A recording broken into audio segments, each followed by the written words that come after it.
Hello नमस्कार दोस्तों, आज की वीडियो में हम यूजीसी नेट पेपर 1 के लिए जो हमारी यूनिट 1 है टीचिंग एप्टीट्यूड, उसकी क्लास 1 जो है आज हमारी रहेगी। डिटेल में इसी तरीके से हम क्लासेस को कंप्लीट करेंगे। आज हम शुरुआत कर रहे हैं यूनिट 1 से दिसंबर 2025 के लिए।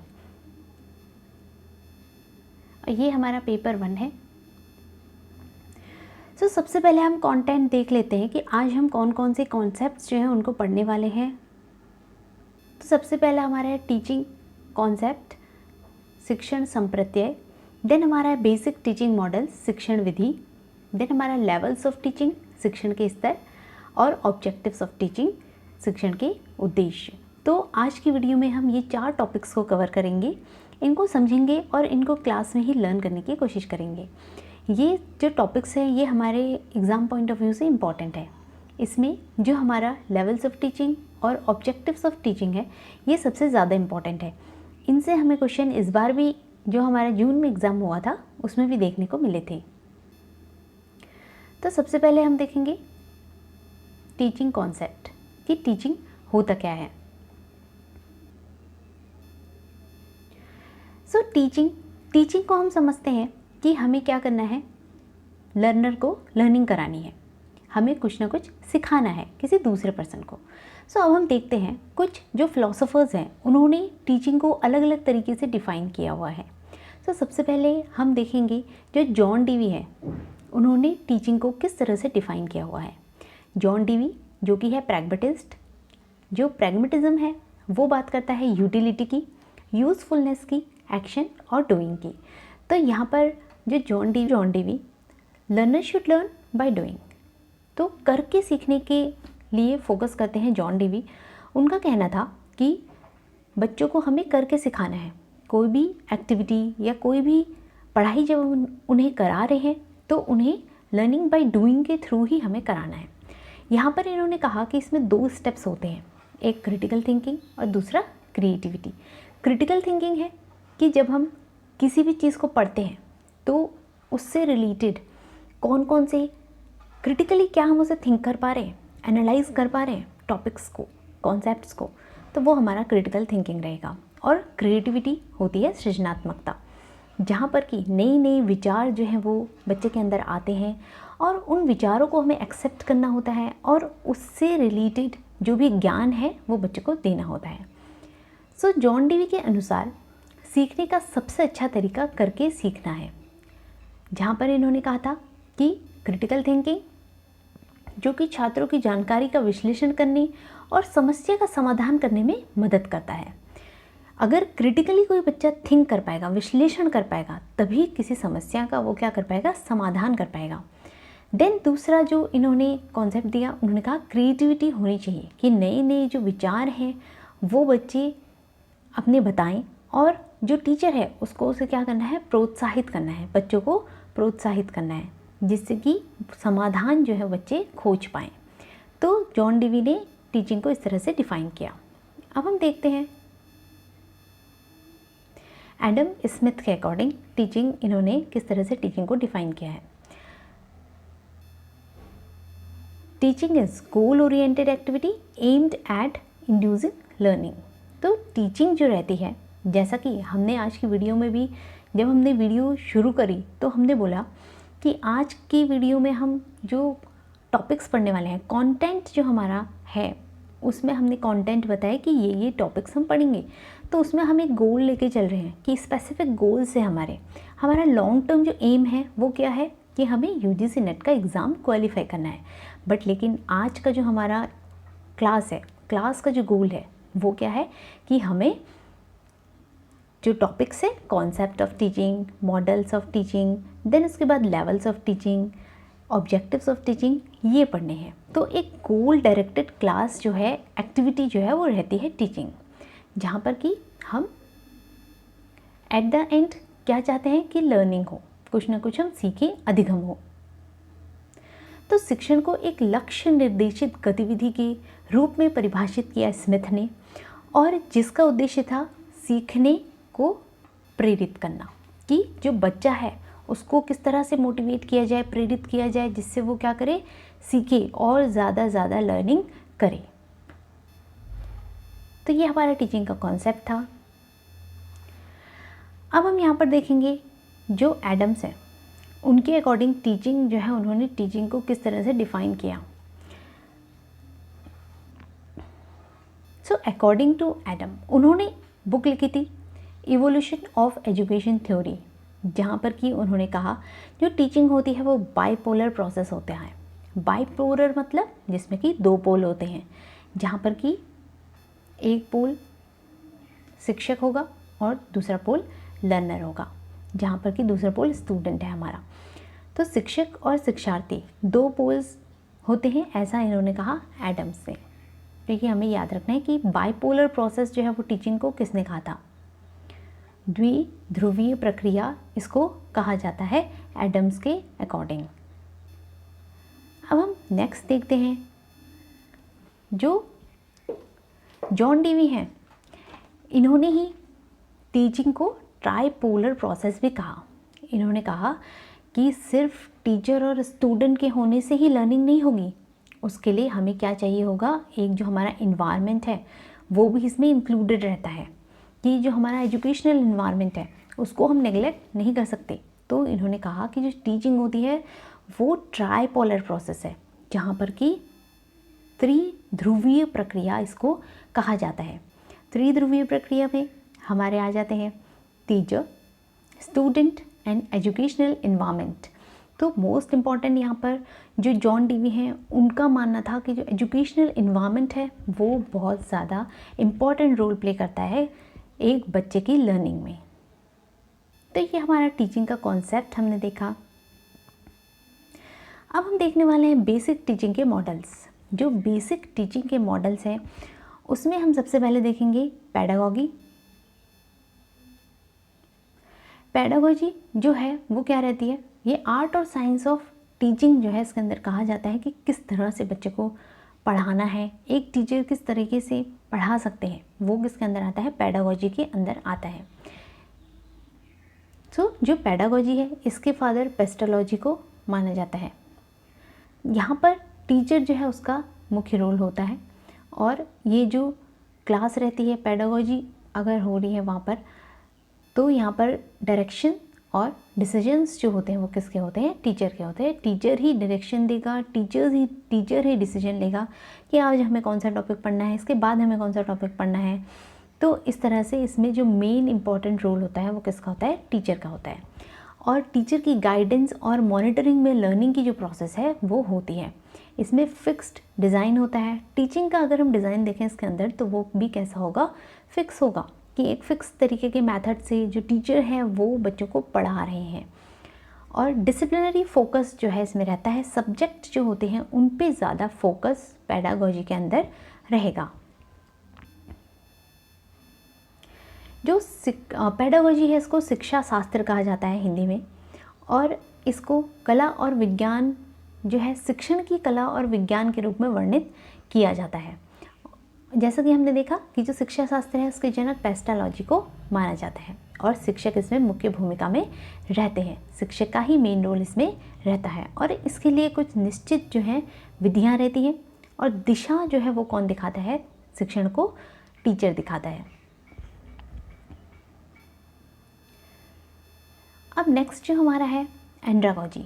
जो एंड्रागॉजी होता है ये वयस्क विज्ञान के रूप में जाना जाता है। वयस्क विज्ञान जहाँ पर कि एडल्ट लर्निंग को देखा जाता है, इसको art and science of adult learning कहा जाता है। और ये जो टर्म है एंड्रागॉजी, ये अलेक्जेंडर कैप ने दिया था। ये क्वेश्चन बना था एजुकेशन का जो पेपर 2 है उसमें, कि जो टर्म है वो किन्होंने दिया।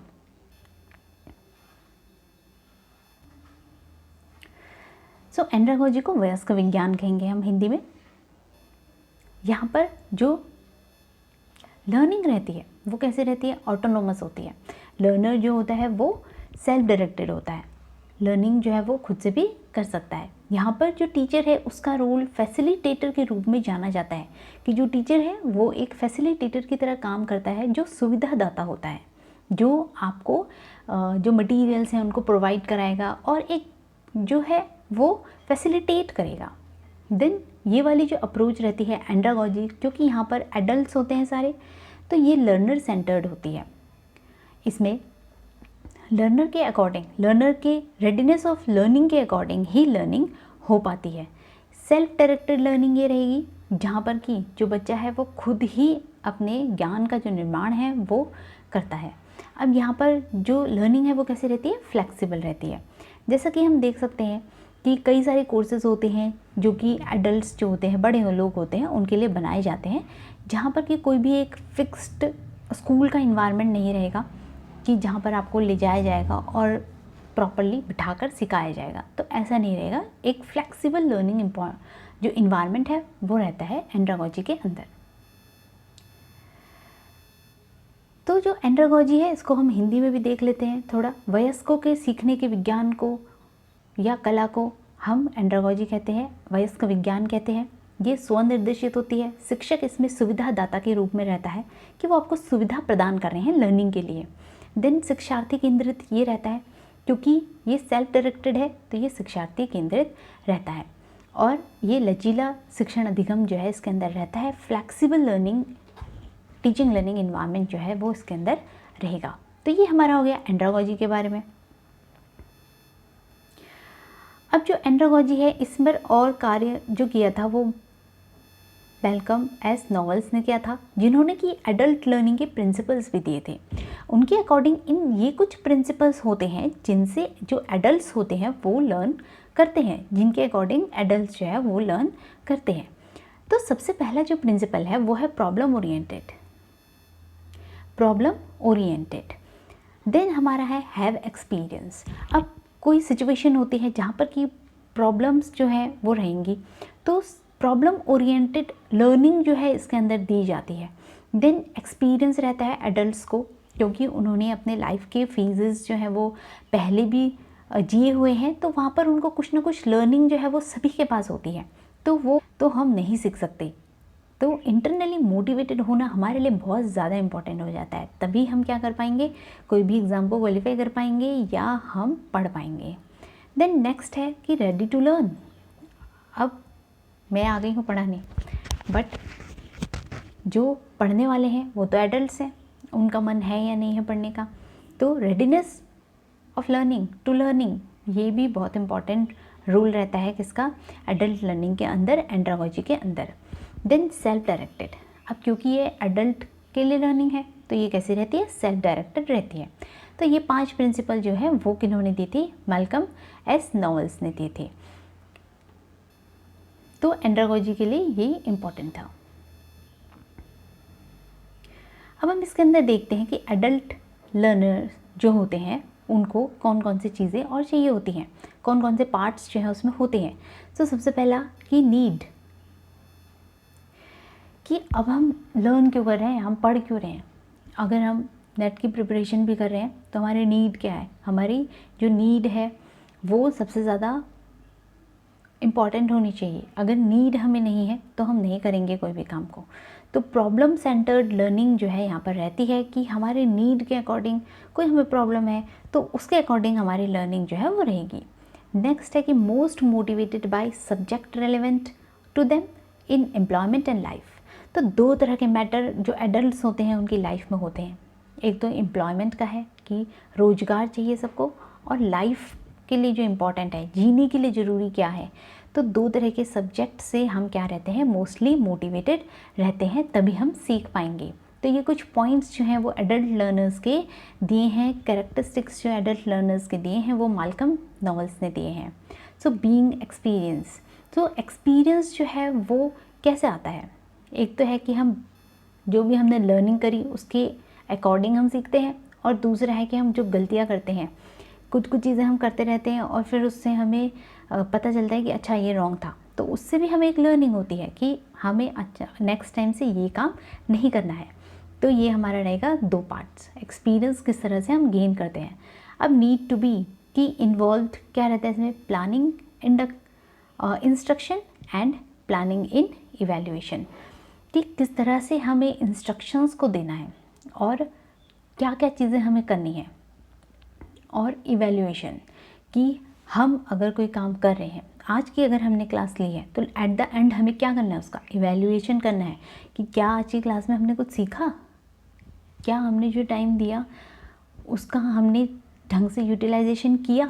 तो वो हमारा क्या है? इवैल्यूएशन है कि हम क्या कर रहे हैं, इवैल्यूएट कर रहे हैं, अपनी लर्निंग को असेसमेंट कर रहे हैं। तो वो एक एडल्ट जो है वही कर पाएगा। छोटा बच्चा जो पेडागोजी जिसके अंदर आता है, जिसके अंदर हम चाइल्ड को सिखाते हैं, तो उसमें इतनी कैपेबिलिटी नहीं है कि वो जाकर बोले कि आज के लिए, आज की क्लास का मैं असेसमेंट करता हूँ या इवैल्यूएशन करता हूँ कि आज मैंने क्या सीखा, क्या नहीं सीखा। ओके, तो ये हमारे कुछ पॉइंट्स रहते हैं, कैरेक्टरिस्टिक्स रहते हैं एडल्ट लर्नर्स के। नेक्स्ट जो हमारा टॉपिक है वो है लेवल्स ऑफ टीचिंग, जो कि हमारे यूजीसी नेट एग्ज़ाम के लिए बहुत ज़्यादा इम्पॉर्टेंट है। इससे हमें क्वेश्चन एग्ज़ाम में देखने को मिलते ही मिलते हैं।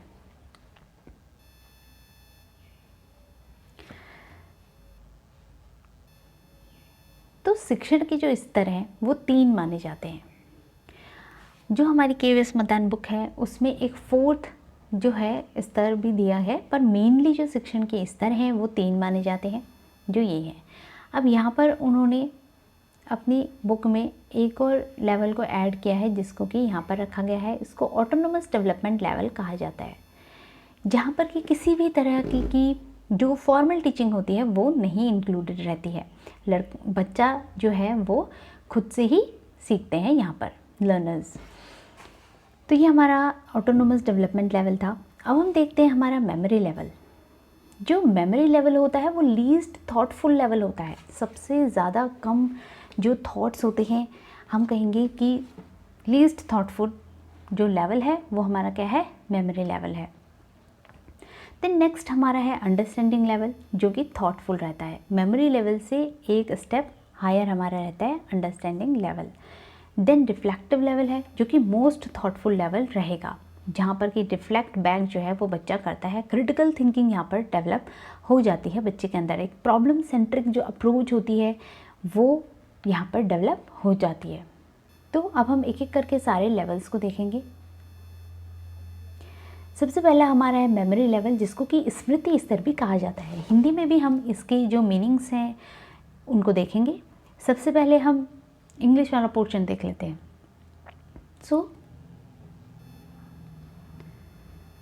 यहाँ पर जो ऑब्जेक्टिव रहता है मेमोरी लेवल का वो है कि इम्पार्ट द इंफॉर्मेशन, कि इन्फॉर्मेशन को देना है हमें। बच्चों को क्या देना है? इन्फॉर्मेशन को बस भरना है, देना है। सो मेमोराइजेशन पे यहाँ पर फोकस रहता है कि रोड लर्निंग जो होती है उसमें यहाँ पर फोकस रहेगा ज़्यादा से ज़्यादा। और जो इसके प्रोपोनेंट थे वो कौन थे? हर्बार्ट। तो हर्बार्ट ने मेमोरी लेवल के अंदर दी जाती है। Then reproduce and recognise.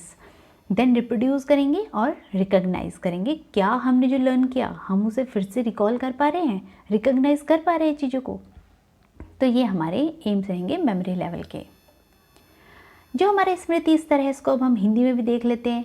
जैसा कि हमने देखा कि जो स्मृति स्तर है वो उद्देश्य जानकारी देना है। इसका उद्देश्य क्या है? कि हमें जानकारी देना है, इन्फॉर्मेशन को देना है।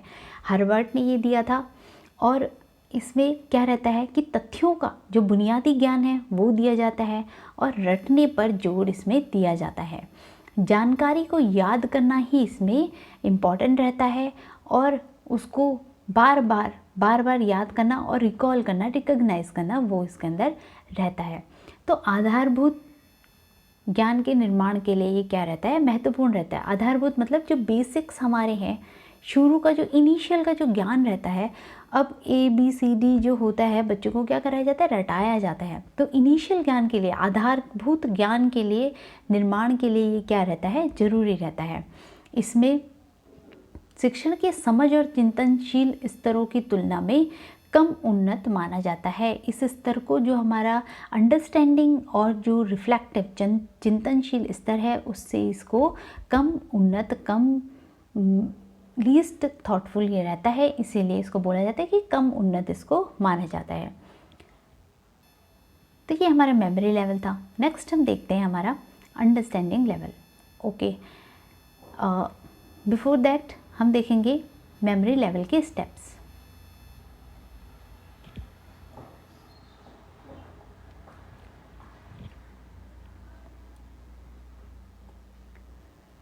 जो मेमोरी लेवल है उसमें 5 स्टेप्स होते हैं। अब हमें इसे लर्न कैसे करना है? 4 फो सी सो सू पर, फो सी सो सू पर। तो फो से हमारा फोकस होता है, सी से हमारा सिंटैक्स होता है, सो से क्या होता है social system, then S U से सुपर से, एस यू से हमारा सपोर्ट सिस्टम होता है। देन जो हमारा लास्ट रहता है वो रहता है इवैल्यूएशन। यहाँ पर सुपर जो हमने लास्ट वाला लिखा था सुपर, PER, हमें से ऐसे लर्न करना है। तो यहाँ पर हमारा SU से सपोर्ट सिस्टम हो जाता है और E से हमारा इवैल्यूएशन हो जाता है लास्ट में। तो इस तरह से हम जो हमारे मेमोरी लेवल है इसके स्टेप्स को लर्न कर सकते हैं, ये भी इम्पॉर्टेंट है।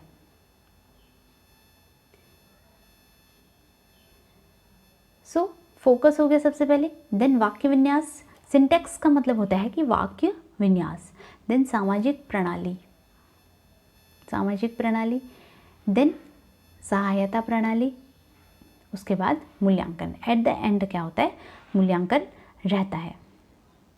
लेवल होता है जिसको कि बोध स्तर कहा जाता है। तो बोध स्तर के अंदर क्या क्या चीज़ें आती हैं उनको पहले हम हिंदी में समझ लेते हैं। तो जो बोध स्तर होता है इसको अवबोध स्तर भी कहा जाता है। इस स्तर के अंदर, इस स्तर में तथ्यों को हम याद ही नहीं करते, इन्फॉर्मेशन जो है उसको हम रट ही नहीं रहे, बल्कि उनके हम अर्थ को भी समझ रहे हैं और जो हमारा जीवन है उसमें हम उसे क्या कर रहे हैं इम्प्लीमेंट कर रहे हैं, लागू कर रहे हैं। तो वो हमारा अंडरस्टैंडिंग लेवल के अंदर आता है, जहाँ पर कि हमें याद करने के साथ साथ समझना है, एग्जाम्पल्स को देखना है, उदाहरण को देखना है और जनरलाइजेशन जो है वो करना आना चाहिए। सामान्यीकरण जो है भी इस लेवल में सीखा जाता है कि कोई अगर कॉन्सेप्ट हमने लर्न किया है एक सब्जेक्ट में तो उसको हम इम्प्लीमेंट कर पाएँ दूसरे सब्जेक्ट में भी, या हम अपनी लाइफ में भी उसको क्या कर पाएँ इम्प्लीमेंट कर पाएँ। तो वो हमारा बोध स्तर के अंदर आता है, जहाँ पर कि हम सिर्फ बोध ही याद ही नहीं कर रहे बल्कि कॉन्शियसली चीज़ों को सीख रहे हैं। तो ये जो बोध स्तर है ये मॉरिसन ने दिया था। तो थोड़ा हम इंग्लिश में भी समझ लेते हैं कि इसमें हम क्या करते हैं। इसमें हम जो मीनिंग होती है थिंग्स की उनको देखते हैं, आइडियाज़ को ग्रैस्प करते हैं, उसको इंटरप्रेट करते हैं, कॉम्प्रीहेंड करते हैं, रिलेशनशिप जो है वो स्थापित करते हैं जो हमारे कॉन्सेप्ट्स होते हैं उनके बीच में, फैक्ट्स के बीच में। तो ये जो है अंडरस्टैंडिंग लेवल के अंदर आता है, ये मॉरिसन ने दिया था। अब यहाँ पर क्या है कि जो भी फैक्चुअल इन्फॉर्मेशन हमने ली थी उसको कॉम्प्रीहेंड करना और इंटरप्रेट करना, वो इसका एक मोस्ट इम्पॉर्टेंट पार्ट जो है वो रहता है। इसके अलावा जो एक अंडरस्टैंडिंग लेवल होता है वहाँ पर हम क्या करते हैं एप्लीकेशन भी देखते हैं कि जो भी हमने फैक्ट्स को लर्न किया था, सपोज़ कि हमने मेमोरी लेवल में किसी फैक्ट को हमने लर्न किया, देन उसके बाद हम उसे अप्लाई कैसे करेंगे अपनी लाइफ में, या हम अपने किसी और सब्जेक्ट में हम उस ज्ञान को अप्लाई कैसे कर रहे हैं, वो हम किस में सीखते हैं अंडरस्टैंडिंग लेवल के अंदर सीखते हैं।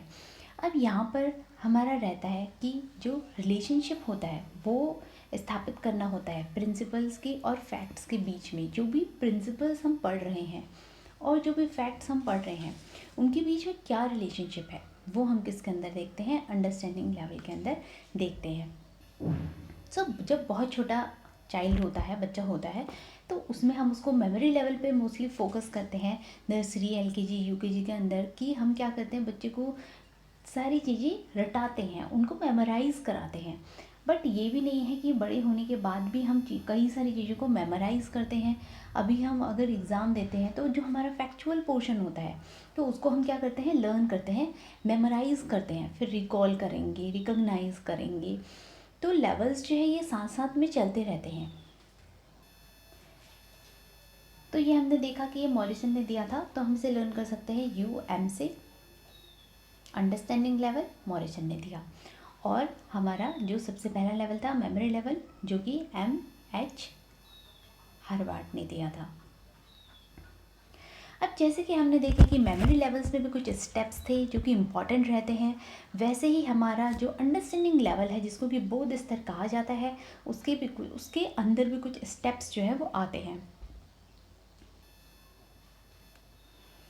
तो जो ये स्टेप्स हैं इनको लर्न करने के लिए शॉर्टकट जो एक निमोनिक है वो मैंने बनाया हुआ है, उससे हम इनको लर्न कर सकते हैं। तो ये हमारा रहता है ई पावर। तो यहाँ पर जो ई है हमारा एक्सप्लोरेशन रहता है, जिसको कि अन्वेषण कहा जाता है, कि हम नए नए आइडियाज़ को, इन्फॉर्मेशंस को एक्सप्लोर करते हैं। देन मटेरियल को देखते हैं ओपन एंडेड वे से। ओपन एंडेड होता है कि हम खुले विचारों से, खुले ओपन एंडेड क्वेश्चंस हम करते हैं, जहाँ पर कि हमारे थॉट्स जो भी हमें आ रहे हैं उनको हमें लिखना होता है या उनको हम एनालाइज करते हैं। तो उसी तरीके से ओपन एंडेड वे में हम एक्सप्लोरेशन जो है, अन्वेषण जो है वो करते हैं। देन उसके बाद हमारा नेक्स्ट जो इसके अंदर आता है वो हमारा प्रेजेंटेशन होता है, जिसको कि प्रस्तुतिकरण कहा जाता है। देन हमारा एसिमिलेशन, आत्मसातीकरण, जहाँ पर कि हम इंटरनलाइज करते हैं, अंडरस्टैंड करते हैं नई इन्फॉर्मेशन को, और जो हमने पहले ज्ञान लिया हुआ है उसके साथ हम उसे कनेक्ट करने की कोशिश करते हैं। ये हमारा एसिमिलेशन रहता है। ई पा और से हमारा हो जाता है ऑर्गेनाइजेशन, जिसको कि संगठन कहा जाता है।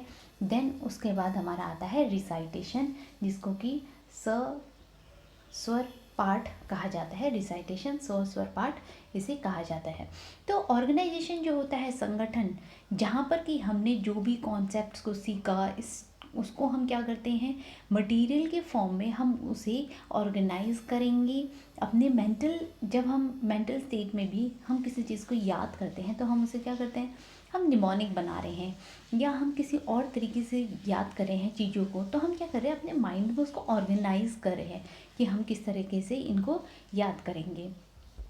तो हम कुछ डायग्राम्स के थ्रू याद करते हैं, कुछ आउटलाइंस बनाते हैं, निमोनिक बना लिए या कॉन्सेप्ट मैप बनाते हैं। देन हम कुछ डायग्राम बनाते हैं, उसके थ्रू हम उन्हें लर्न करने की कोशिश करते हैं। तो हम ऑर्गेनाइज करते हैं अपने माइंड के अंदर इसको। देन हमारा आ जाता है कि रिसाइटेशन, ये हमारा फाइनल स्टेज होता है, जहाँ पर कि जो लर्नर होता है वो रिकॉल करता है, एक्सप्लेन करता है। अब हमने कुछ लर्न किया, देन उसके बाद हम उसे क्या कर रहे हैं, रिकॉल कर रहे हैं। लर्न करने के बाद हम क्या करते हैं, अब जब हमें उसे इम्प्लीमेंट करना है, अप्लाई करना है, तो हम क्या करेंगे, रिकॉल करेंगे एक्टिवली, रिट्राइव करेंगे और रिफ्लेक्ट बैक करेंगे कि हम थर्ड लेवल होता है वो है हमारा रिफ्लेक्टिव लेवल, जिसको इंट्रोस्पेक्टिव लेवल भी कहा जाता है। ये भी याद करना है कि रिफ्लेक्टिव लेवल को इंट्रोस्पेक्टिव लेवल भी कहा जाता है। अब यहाँ पर जो रिफ्लेक्टिव लेवल है ये दिया था हंट ने दिया था रिफ्लेक्टिव लेवल। अब यहाँ पर एक डेफिनेशन है जो कि मॉरिस एल बीजी ने दी थी रिफ्लेक्टिव लेवल को डिफ़ाइन करने के लिए। उन्होंने कहा कि जो रिफ्लेक्टिव लेवल होता है वो एक केयरफुल क्रिटिकल एग्जामिनेशन है आइडियाज़ का, कि मतलब हम क्रिटिकली हमने जो भी चीज़ें सीखी हैं या जो भी विचार हैं, ज्ञान है, उसको हम क्या करें, क्रिटिकली एनालाइज करें। क्रिटिकल थिंकिंग का मतलब ये है कि अगर हम कोई देख रहे हैं, कोई इन्फॉर्मेशन ले रहे हैं, रील्स देख रहे हैं, तो क्यों देख रहे हैं, क्रिटिकली क्या हम थिंक कर पा रहे हैं, क्या हम कॉन्शियस हैं। तो ये आता है रिफ्लेक्टिव लेवल के अंदर, जहाँ पर कि हम अपने माइंड को कॉन्शियसली यूज़ करते हैं। अगर रील्स सरकाए जा रहे हैं दिन भर, तो उसमें क्या हम लोग कॉन्शियसली क्रिटिकल थिंकिंग कर पा रहे हैं कि क्या ये मेरे लिए एग्ज़ाम के लिए रेलिवेंट है, क्या इस समय पर मुझे इन रील्स को देखना चाहिए। तो वो हमारी क्या है, क्रिटिकल थिंकिंग है। जब हम अपने इमोशंस को काबू में करके और क्रिटिकली थिंक कर पाएँ कि क्या ये क्लास मेरे लिए इम्पोर्टेंट है या मेरे लिए कुछ और देखना इम्पोर्टेंट है, तभी हम क्या कर पाएंगे, क्रिटिकल थिंकर बन पाएंगे। सो उनका कहना था कि एक केयरफुल स्टडी होती है अपने आइडियाज़ की, अपने विचारों की, अपने थॉट्स की। तो उसको उसके अंदर जो है वो रिफ्लेक्टिव लेवल के अंदर इसको रखा जाता है। अब यहाँ पर क्या है, हिंदी में अगर हम इसे देखें तो ये एक सावधानी पूर्वक और आलोचनात्मक जांच होती है। क्रिटिकली थिंक करने का मतलब है कि आलोचनात्मक जो एक थिंकिंग होती है, विचारधारा होती है, वो डेवलप कर पाना, कि रीज़न ढूंढ पाना कि कोई भी काम अगर हम कर रहे हैं तो उसके पीछे हमारा रीज़न क्या है, हमारा मोटिव क्या है, क्या कोई ड्राइव है या कोई हमारी नीड है जिसको हमें पूरा करना है। तो वो कब होगा, जब हम आलोचनात्मक विचारधारा के थ्रू थिंकिंग के थ्रू हम अपने विचारों को, ज्ञान को एनालाइज कर पाएँ और हम फिर निष्कर्ष पे निकल पाएंगे, तभी हम जो है क्रिटिकली थिंक कर पाएंगे। तो यही रिफ्लेक्टिव जो लेवल होता है उसका मेन मोटो रहता है। अब यहाँ पर जैसा कि हमें पता है कि ये हाईएस्ट लेवल होता है टीचिंग लर्निंग एक्टिविटी का। यहाँ ये उच्चतर स्तर है शिक्षण का, जहाँ पर कि बच्चा जो है वो प्रॉब्लम सॉल्विंग जो अप्रोच है वो डेवलप कर लेता है, खुद से जो प्रॉब्लम्स हैं उनको सॉल्व कर पाते हैं आलोचनात्मक थिंकिंग के थ्रू। इस लेवल में क्या होता है कि बच्चा सिर्फ रटता ही नहीं है, दोहराता है, दोहरा कर जवाब ही नहीं देता, बल्कि जो भी अवधारणाएं हैं, आइडियाज़ हैं, उनको समझते हैं, सीखते हैं, अंतर संबंध उनमें स्थापित करते हैं, रिलेशनशिप स्थापित करते हैं।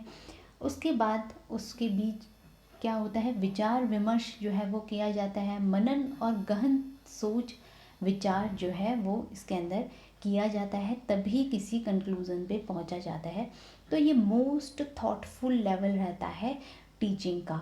लेवल्स ऑफ टीचिंग में जो सबसे ज़्यादा थॉटफुल लेवल है वो हमारा क्या है, रिफ्लेक्टिव लेवल, जहाँ पर कि हम क्रिटिकली एनालाइज कर पाते हैं और रिफ्लेक्ट कर पाते हैं अपने विचारों को। तो जैसा कि हमने देखा कि इसे हम इंट्रोस्पेक्टिव लेवल भी कहते हैं। ये हायर मेंटल प्रोसेस है। यहाँ पर reasoning, thinking, analysing concept, imagination, ideas and thoughts जो हैं वो डेवलप हो जाते हैं।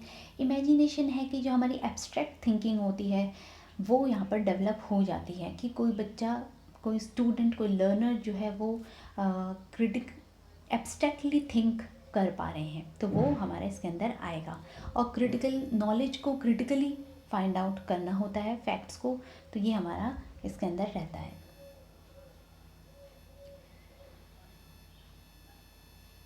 देन ये हमारे 3 लेवल्स थे टीचिंग के जो हमने देखे, memory level, understanding level and reflective level. Memory level जो कि हर्बार्ट ने दिया था, और अंडरस्टैंडिंग लेवल जो कि UM से हमने याद किया है, मॉरिसन ने दिया, और हमारा रिफ्लेक्टिव लेवल जिसको हमने RH से याद किया है जो कि हंट ने दिया।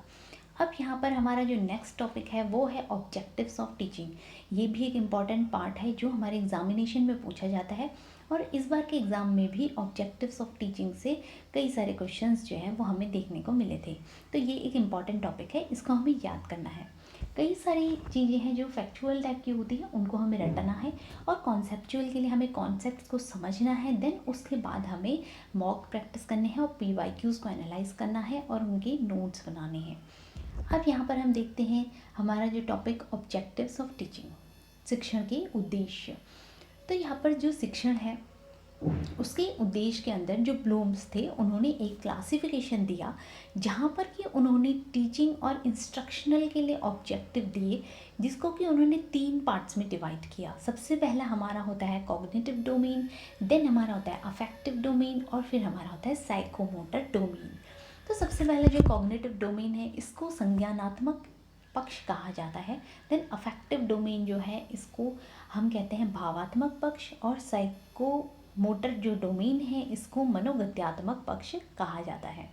सो कॉग्निटिव डोमेन जैसा कि हमें नाम से ही पता चल रहा है, जहाँ पर क्या यूज़ होगा, कॉग्निशन यूज़ होगा, नॉलेज यूज़ होगा, नॉलेज की यहाँ पर बात कही जाएगी। तो ये हमारा कॉग्निटिव डोमेन होता है जो कि हमारे ब्रेन से रिलेटेड है, कि ब्रेन को हम किस तरीके से यूज़ कर रहे हैं। देन नेक्स्ट हमारा होता है अफेक्टिव डोमेन, जैसा कि नाम से ही हमें दिख रहा है कि इसमें भावात्मक पक्ष है, कि हमारे लर्निंग के बीच में एक इमोशनल आस्पेक्ट जो होता है वो भी आता है। तो ये हमारा अफेक्टिव डोमेन रहेगा। देन नेक्स्ट हमारा होता है साइकोमोटर डोमेन, जो कि है मनोगत्यात्मक पक्ष, जो कि एक्टिविटीज़ से रिलेटेड होता है। अब हम इनको एक एक करके डिटेल में समझेंगे। सबसे पहले हमें समझना है हमारा कॉग्निटिव डोमेन। कॉग्निटिव डोमेन जो है वो संज्ञानात्मक पक्ष है, जहाँ पर कि 1956 में जो ब्लूम्स थे उन्होंने एक टैक्सोनॉमी दी थी। कॉग्निटिव डोमेन जो है उसके लेवल्स दिए थे, तो वो हमें याद रखने हैं, KC से, KC से। अब यहाँ पर K से हमारा है knowledge, comprehension, application, analysis, synthesis and evaluation. अब यहाँ पर एक एक करके अगर हम इनको समझें तो नॉलेज क्या है। सबसे पहले हम कोई इन्फॉर्मेशन ले रहे हैं, वो नॉलेज है, नॉलेज हम ले रहे हैं, नॉलेज हमने ली तो नेक्स्ट स्टेप हम बढ़ते हैं किसकी तरफ, कॉम्प्रीहेंशन की तरफ। जैसा कि हमने देखा था कि जो मेमोरी लेवल होता है वहाँ पर हम सिर्फ क्या करते हैं, इन्फॉर्मेशन को ले रहे हैं, नॉलेज को ले रहे हैं। देन नेक्स्ट जो अंडरस्टैंडिंग लेवल था वहाँ पर हम कॉम्प्रीहेंड कर पा रहे हैं, इंटरप्रेट कर पा रहे हैं, रिलेशनशिप स्थापित कर पा रहे हैं अपने फैक्ट्स के बीच में और आइडियाज़ के बीच में। अब यहाँ पर जो कॉम्प्रीहेंशन है वहाँ पर हमें यही करना है, इंटरप्रेट करना है। देन नेक्स्ट हमारा होता है एप्लीकेशन। अब हमने कोई चीज़ लर्न करी, हमने उसको कॉम्प्रीहेंड करना भी सीख लिया, देन हम उसको अब अपने लाइफ में या अपने किसी सब्जेक्ट में हम उसे क्या करके देखते हैं, अप्लाई करके देखते हैं, तो वो हमारा एप्लीकेशन रहता है। देन नेक्स्ट हमारा होता है एनालिसिस। एनालिसिस का जो मतलब होता है कि हमने जो भी नॉलेज लिया, ज्ञान लिया, उसको हम एनालाइज करते हैं, टुकड़ों में बांटते हैं उसको हम स्मॉल स्मॉल पार्ट्स में। देन सिंथेसिस होता है। सिंथेसिस के अंदर हम जो भी हमने नॉलेज ली थी, जो हमने एनालाइज किया था, अब उसको हम क्या करते हैं, फिर से यूनाइट करते हैं, इकट्ठा करते हैं और फिर हम उसे एनालाइज सिंथेसाइज करते हैं, देखते हैं कि अब हम इसमें आगे क्या कर सकते हैं। और एट द एंड हमारा होता है इवैल्यूएशन। इवैल्यूएशन जैसा कि हमें पता है ये होता है मूल्यांकन, जहाँ पर कि हमने जो भी चीज़ें याद करी, लर्न किया, उसका मूल्यांकन करते हैं कि क्या हमने जो भी चीज़ सीखी क्या वो हमें याद भी है या वो हमें कुछ काम भी आएगा, तो वो हम सब इवैल्यूएट करते हैं इसके अंदर। अब ये तो ब्लूम ने दिया था। इसके बाद जो ब्लूम की टेक्सोनॉमी थी उसको 2001 में एंडरसन और क्रोथॉल ने इसको रिवाइज़ किया और इन्होंने जो है वो इसमें कुछ चेंजेस किए। तो इन्होंने कहा, इन्होंने वर्ब के फॉर्म में जो लेवल्स थे वो दिए। तो सबसे पहला जो यहाँ पर इन्होंने दिया, इन्होंने दे दिया आर यू रू आ ई सो,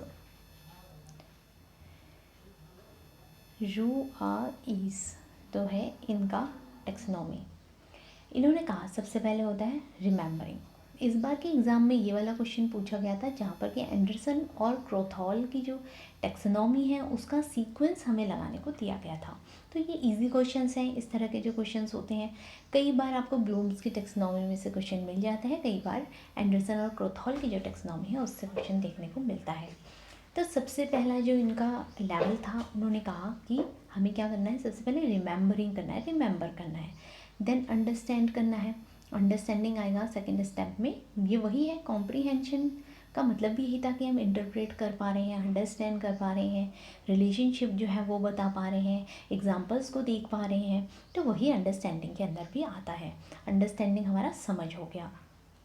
देन हमारा आ जाता है अप्लाइंग। अप्लाई का मतलब है कि हम चीज़ों को क्या कर पा रहे हैं, एक ज्ञान को दूसरी जगह हम अप्लाई कर पा रहे हैं, उपयोग जो है उसका कर पा रहे हैं। देन एनालिसिस होता है जिसको कि हम विश्लेषण बोलते हैं। ये सेम है जैसा कि हमने अभी पढ़ा था, वही एनालिसिस है। देन उसके बाद अब यहाँ पर इनकी टेक्सोनॉमी में सिंथेसिस हमें देखने को नहीं मिलेगा। यहाँ पर हमें देखने को मिलता है इवैल्यूएटिंग, जो पहले ही आ गया। अब हम इवैल्यूएट करते हैं अपनी चीज़ों को, जो भी हमने याद करी है, एनालाइज किया, एट द एंड हम उसको इवैल्यूएट कर रहे हैं। देन इनका जो हाईएस्ट जो इनका लेवल था वो इन्होंने दिया क्रिएटिंग की, जो क्रिटिकल थिंकिंग है, क्रिएटिविटी है, वो किस तरह से डेवलप हो पा रही है, सृजनात्मकता जो है वो इन्होंने लास्ट में दिया। कि लास्ट लेवल होता है एक्चुअली क्रिएटिंग, क्योंकि जब भी हम शुरू में ज्ञान लेते हैं हमें बहुत सारा चीज़ें देखना होता है, पढ़ना होता है, सीखना होता है, उसके बाद ही हम क्रिटिकली किसी चीज़ को थिंक कर पाएंगे। या क्रिएटिंग जो होता है, वो सृजनात्मकता जो होती है वो तभी आ पाती है किसी के भी अंदर। इनिशियली से तो क्रिएटिंग नहीं आ जाएगा, वो लास्ट में आएगा। तो ये हमारे रहते हैं 6 लेवल्स एंडरसन और क्रोथॉल के टेक्सोनॉमी के अंदर। तो ये हमें सारे दोनों ही जो टेक्सोनॉमी है इनको लर्न करना है, जो कि कॉग्निटिव डोमेन के अंदर आते हैं।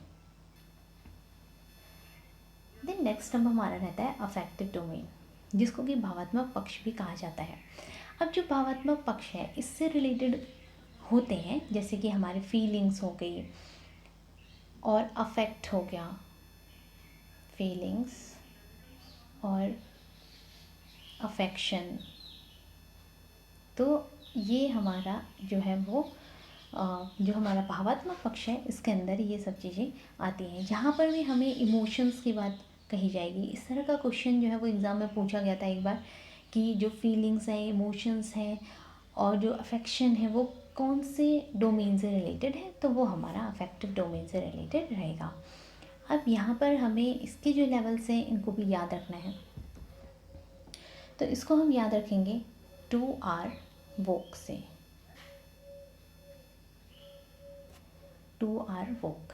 तो 2R में यहाँ पर सबसे पहला है receiving, then responding, then valuing, organising और कैरेक्टराइजेशन।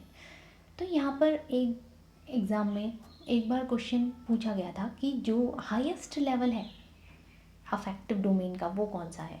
तो यहाँ पर हाईएस्ट लेवल जो होगा वो कैरेक्टराइज। साइकोमोटर जो हमारा डोमेन रहता है, यहाँ पर हम बात करते हैं स्किल्स की, जो टेक्निकल स्किल्स रहती हैं वो इसके अंदर लर्न करने की बात कही जाती है।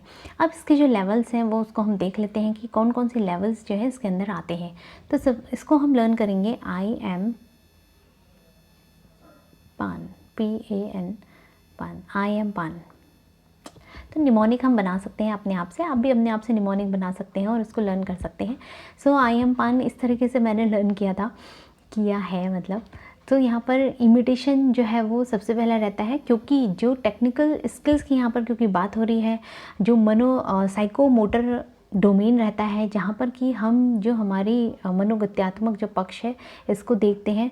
तो इसमें क्या रहता है कि जब हम टेक्निकल स्किल्स की बात करते हैं तो वो हम किसी न किसी जो एक स्किल्ड पर्सन है उससे हम उसको लर्न करते हैं। खुद से हमें नहीं आएंगी टेक्निकल चीज़ें, ऐसा तो है नहीं कि कोई सारी चीज़ें हम खुद से पहले से ही करके बैठे हुए हैं, ऐसा नहीं है। हमें क्या करना है, किसी न किसी स्किल्ड पर्सन से उसको लर्न करना है, उनसे इमिटेट करना है, उनसे इमिटेशन अनुसरण जो है उनको देख के हमें करना होता है। देन उसके बाद मैनिपुलेशन आ जाता है इसके अंदर, कि जो भी स्किल्स जो हैं उनको हमने सीखा, उनको हमें रिवाइज़ करना है, सीखना है। देन मैनिपुलेशन की जो टेक्निक है वो हम डेवलप उसके अंदर करेंगे।